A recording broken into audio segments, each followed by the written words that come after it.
Assalamualaikum warahmatullahi wabarakatuh. Perkenalkan, nama saya Nurfaliza Pulumaluyo. Saya akan mempresentasikan hasil kerja UTS saya dengan mata kuliah Sosiologi Hukum. Pertama-tama kita akan membahas mengenai istilah, pengertian, dan ruang lingkup sosiologi hukum. Sosiologi hukum adalah cabang sosiologi yang mempelajari interaksi antara hukum dan masyarakat. Istilah ini merujuk pada analisis sosial tentang bagaimana hukum diciptakan, diterapkan, dan mempengaruhi perilaku individu dan kelompok masyarakat. Ruang lingkup sosiologi hukum mencakup studi tentang norma-norma hukum, institusi hukum, proses pembuatan keputusan hukum, serta dampak sosial, ekonomi, politik dari hukum tersebut. Selanjutnya kita akan membahas satu persatu. Yang pertama, istilah. Sosiologi hukum merupakan studi tentang hubungan antara hukum dan masyarakat. Ini mencakup analisis tentang bagaimana hukum dipengaruhi oleh faktor-faktor sosial dan bagaimana hukum mempengaruhi perilaku dan struktur sosial. Yang kedua, pengertian. Cabang ilmu sosial yang mempelajari interaksi antara hukum dan masyarakat, fokusnya adalah pada pemahaman terhadap bagaimana hukum tercermin dalam kehidupan sehari-hari, serta bagaimana faktor-faktor sosial memengaruhi pembentukan, penerapan, dan penegak hukum. Yang ketiga, ruang lingkup sosiologi hukum. Secara spesifik mencakup dua hal, yaitu yang pertama, dasar-dasar sosial dari hukum, misalnya hukum nasional Indonesia yang dasar sosialnya adalah Pancasila, dengan ciri gotong royong, musyawarah, dan kekeluargaan. Yang kedua, efek-efek hukum terhadap gejala-gejala sosial lainnya, misalnya Undang-Undang Penanaman Modal terhadap gejala ekonomi, Undang-Undang Pemilu terhadap gejala politik, Undang-Undang Hak Cipta terhadap gejala budaya, Undang-Undang Pendidikan Tinggi terhadap gejala pendidikan, dan lainnya. Selanjutnya kita membahas mengenai hukum pelamaran suatu pranata, dan pranata mempengaruhi struktur masyarakat dan kebutuhan manusia baik secara religius maupun jasmani. Yang pertama, hukum sebagai bagian dari struktur masyarakat. Hukum adalah seperangkat aturan dan peraturan yang diakui dan diterapkan dalam masyarakat untuk menjaga keteraturan, keadilan, dan keamanan. Hukum memengaruhi cara masyarakat berinteraksi dan berfungsi sebagai landasan bagi tatanan sosial. Yang kedua, pelamaran suatu pranata. Mengacu pada penerimaan atau adopsi suatu sistem norma, nilai, dan tata cara yang diatur oleh sebuah entitas seperti agama, budaya, atau sistem politik. Ini mencakup cara masyarakat memahami, menafsirkan, serta bagaimana mereka mengatur diri mereka sendiri dalam konteks kehidupan tersebut. Yang ketiga, pranata yang bertujuan mencerahkan. Pranata memiliki tujuan untuk mencerahkan pandangan dan perilaku masyarakat. Contohnya dalam konteks religius, pranata dapat mencakup praktik ibadah dan ajaran moral yang bertujuan untuk memandu individu ke arah kebaikan pencerahan spiritual. Yang keempat, pranata yang memenuhi kebutuhan manusia. Memiliki peran penting dalam memenuhi kebutuhan manusia baik secara spiritual maupun jasmani. Ini mencakup berbagai aspek kehidupan seperti makanan, perawatan, kesehatan, pendidikan, dan keamanan. Yang kelima, peran pranata dalam memperindah dan menghormati hak privasi. Pranata juga berkontribusi dalam memperindah kehidupan masyarakat dan menghormati hak privasi individu. Contohnya dalam konteks religius, pranata mungkin menetapkan aturan tentang perayaan, ritual, atau tata cara beribadah yang mencerminkan keindahan dan keagungan spiritual.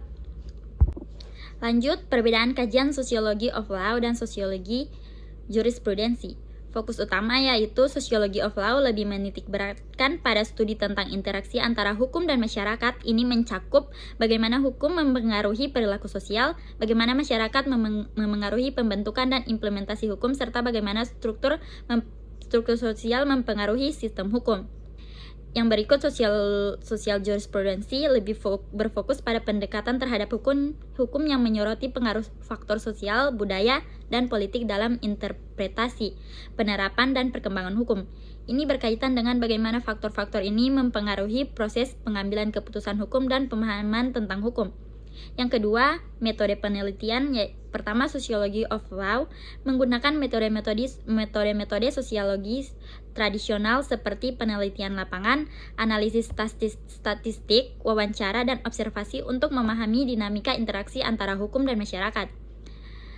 Yang berikut, Sociological Jurisprudency lebih cenderung menggunakan metode-metode penelitian interdisipliner yang mencakup sosiologi, antropologi, sejarah, psikologi, dan ilmu politik untuk menganalisis peran faktor-faktor sosial dalam sistem hukum.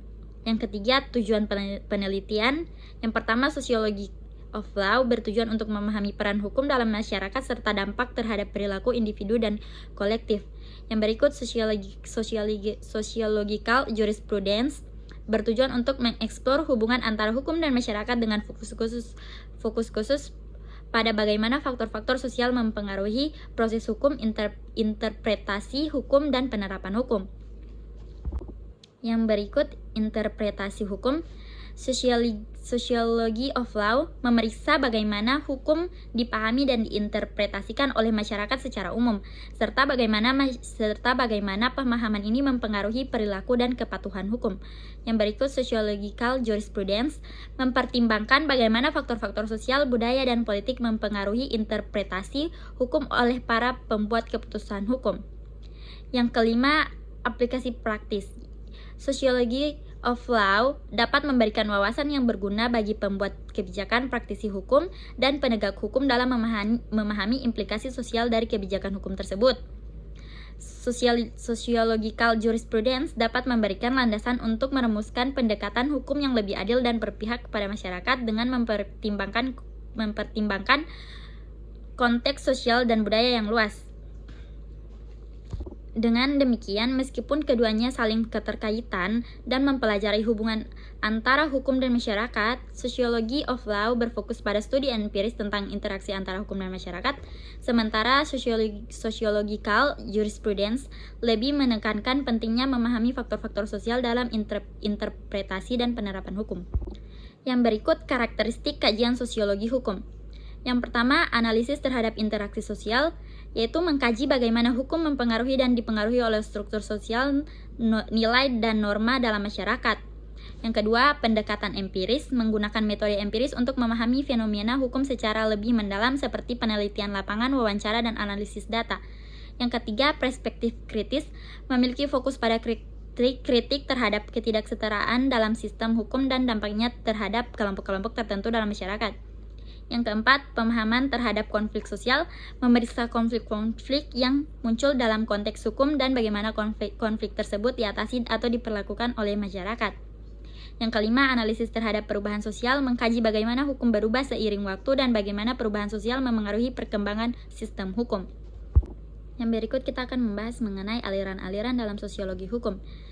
Ada beberapa aliran tersebut, antara lain yang pertama fungsionalisme, yaitu aliran ini menekankan pada fungsi sosial hukum dalam menjaga stabilitas dan harmoni dalam masyarakat. Hukum dipandang sebagai mekanisme untuk memecahkan konflik dan menjaga keseimbangan dalam struktur sosial. Yang kedua, konflik.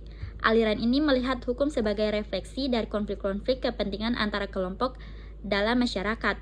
Hukum dianggap sebagai alat yang digunakan oleh kelompok yang berkuasa untuk mempertahankan dominasinya dan menindas kelompok yang lebih lemah. Yang berikut, interaksi simbolik. Aliran ini menekankan pada makna-makna yang diberikan individu terhadap hukum melalui interaksi sosial. Yang berikut, realisme sosial. Aliran ini menekankan pada hubungan antara hukum dan faktor-faktor sosial, termasuk kekuasaan politik, ekonomi, dan budaya. Yang kelima, feminisme. Aliran ini menyoroti peran gender dalam hukum dan mengeksplorasi bagaimana hukum dapat memperkuat atau merugikan perempuan dalam masyarakat. Feminisme dalam sosiologi hukum mencoba untuk mengidentifikasi dan mengatasi ketidaksetaraan gender dalam sistem hukum. Yang berikut kita akan membahas mengenai teori-teori yang dikembangkan oleh para perintis sosiologi hukum. Yang pertama, teori konflik. Teori ini mengemukakan bahwa hukum adalah hasil dari konflik kepentingan antara berbagai kelompok dan masyarakat. Contohnya, hukum mungkin mencerminkan dominasi kelompok-kelompok tertentu dalam masyarakat. Yang berikut, teori fungsionalis. Teori ini menekankan bahwa hukum berfungsi untuk menjaga stabilitas sosial dan memfasilitasi integrasi masyarakat. Hukum dianggap sebagai alat untuk memenuhi kebutuhan sosial dan menjaga keseimbangan antara berbagai unsur dalam masyarakat. Yang berikut, teori interaksionis simbolik. Ini menekankan pada pentingnya interpretasi simbolik terhadap hukum dan proses-proses sosial. Hukum dipahami sebagai produk dari interaksi sosial yang terus-menerus di mana makna-makna diberikan kepada norma-norma hukum oleh individu dalam masyarakat. Yang berikut, teori pluralisme hukum. Ini mengakui keberadaan berbagai sistem hukum yang berbeda dalam satu masyarakat, seperti hukum adat, hukum agama, hukum negara. Teori ini menyoroti kompleksitas dan keragaman dalam sistem hukum serta interaksi antara mereka. Yang berikut membahas argumentasi terhadap teori-teori yang dikembangkan oleh para perintis sosiologi hukum. Para perintis sosiologi hukum seperti Emil Durkheim, Max Weber, dan Karl Marx telah mengembangkan teori-teori yang sangat relevan dalam memahami hubungan antara hukum dan masyarakat. Namun sebagai mahasiswa saya berpendapat bahwa ada beberapa argumen yang diberikan terhadap teori-teori mereka. Yang pertama, Durkheim. Meskipun Durkheim menekankan pentingnya solidaritas sosial dalam membentuk hukum, namun konsepnya cenderung bersifat normatif dan kurang mempertimbangkan faktor-faktor seperti ketimpangan kekuasaan dan konflik sosial yang juga mempengaruhi perkembangan hukum. Yang berikut, Weber.